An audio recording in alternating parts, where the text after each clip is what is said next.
שלום חברים, אני אגר, האופה מהגליל, והיום אני רוצה לדבר איתכם על התפחה. איך יודעים שהבצק שלנו תפח דיו, או אם הוא תפח יותר מדי? אל תשכחו להירשם לערוץ וללחוץ על הפעמון כדי לקבל עוד מתכונים נהדרים. אז יש לנו כמה דרכים לדעת אם הבצק שלנו תפח מספיק או שהוא צריך עוד זמן. דבר ראשון, והכי חשוב, אנחנו רוצים להסתכל על הכפלה. בהתפחה הראשונה אנחנו רוצים שהבצק שלנו יכפיל את עצמו. בהתפחה שנייה, כשהבצק בתבנית למשל, אנחנו רוצים שהוא כמעט יכפיל את עצמו. אז זה דבר ראשון לפי מראה עין, וזה משהו שצריך לפתח אליו תחושה. דבר שני, זה לפי מגע. אנחנו ניגע בבצק ואנחנו נראה מה מידת המתח, מה מידת ההתנגדות של הבצק.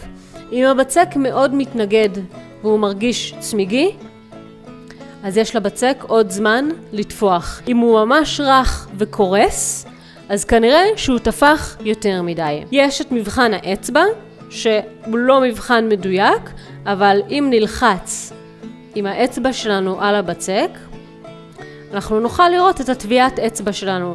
אם הבצק קורס, כמו שאמרנו, הוא תפח יותר מדי, והשמרים איבדו מהכוח, הבצק שלנו יתפנצ'ר. ואם הבצק עולה וממלא את הסימן שעשינו עם האצבע, אז כנראה יש לבצק עוד זמן תפיחה.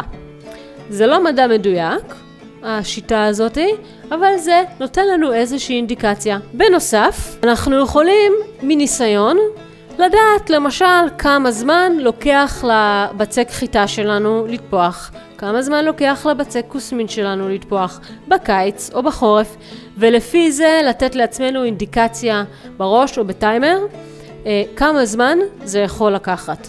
אני יודעת שהבצק כוסמין שלי תופח בעונה חמה בערך 40 דקות. עם הניסיון אתם תוכלו לדעת כבר מראש כמה זמן בערך זה אמור לקחת. אז למה זה כל כך חשוב לנו לדעת אם הבצק תפח מספיק או שיש לו עוד זמן? המטרה שלנו היא להגיע לבצק שתפח בדיוק במידה הנכונה. אם הבצק לא יתפח מספיק, אנחנו נקבל מאפה דחוס ולא אוורירי, וזה יהיה פחות טעים.